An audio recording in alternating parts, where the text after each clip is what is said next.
अस्सलाम वालेकुम, welcome to my YouTube channel Sonia Khan kitchen. तो कैसे हैं व्यूवर्स आप सब?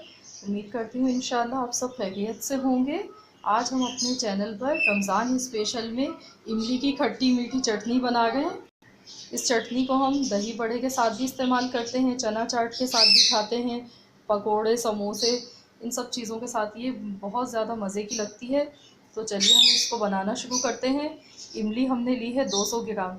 इसको हमने 2 घंटे के लिए भिगो दिया था। अब हम इसको स्ट्रेनर में डाल के छान लेते हैं।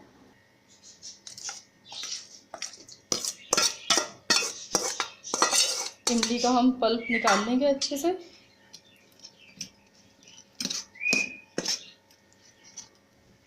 इसमें हम थोड़ा थोड़ा पानी शामिल करते जाएंगे जितनी हमें ज़रूरत होगी। 1 से 2 कप हम पानी डाल के अब अच्छे तरीके से इसका निकालते जाएंगे पल्प।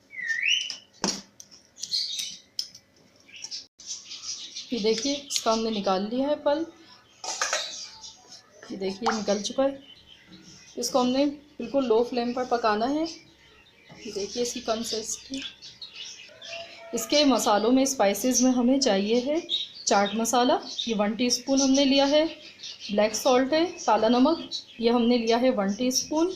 नमक ये हमने हस्बे ज़ायका लिया है। ये हमने 1/4 टीस्पून लिया है। ये रेड चिली है, ये हमने 1/2 टीस्पून ली है। और ये ज़ीरा और ब्लैक पेपर दोनों को हमने पीस लिया है, 1 टीस्पून है। पिसी हुई सौंठ ये हमने 1/2 टीस्पून ली है। गुड़ हमने 150 ग्राम लिया है। अगर आपके पास गुड़ नहीं है तो आप इसकी जगह चीनी भी शामिल कर सकते हैं, गुड़ को आप स्किप कर दीजिएगा। ये देखिए पकना शुरू हो गई है। अब हम इसमें तमाम स्पाइसेस डालेंगे। चाट मसाला, काला नमक, पिसी हुई सौंठ, नमक, ज़ीरा, ब्लैक पेपर, ये तमाम चीज़ें हमने डाल दी हैं इसमें। और साथ ही में हम इसमें गुड़ भी शामिल कर देंगे ताकि ये भी मेल्ट हो जाएगा। अब हम इस पर चम्मच चलाएंगे थोड़ी देर, जब तक गुड़ हमारा इसमें हल नहीं हो जाता है। हम इसको पकाएंगे, बिल्कुल लो फ्लेम पर पकाएंगे इसको।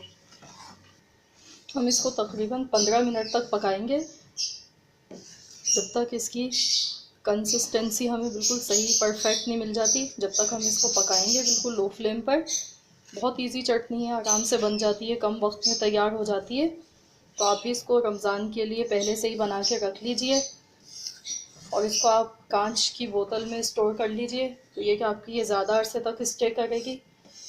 पूरा रमज़ान का महीना आपकी चलेगी ये और ख़राब भी नहीं होगी। ये देखिए बिल्कुल ये गाढ़ी हो चुकी है, जैसी हमें इसकी गाढ़ापन चाहिए था बिल्कुल वैसी कंसिस्टेंसी आई है। तो चलिए हम इसका फ्लेम बंद कर देते हैं और इसको हम निकाल लेते हैं।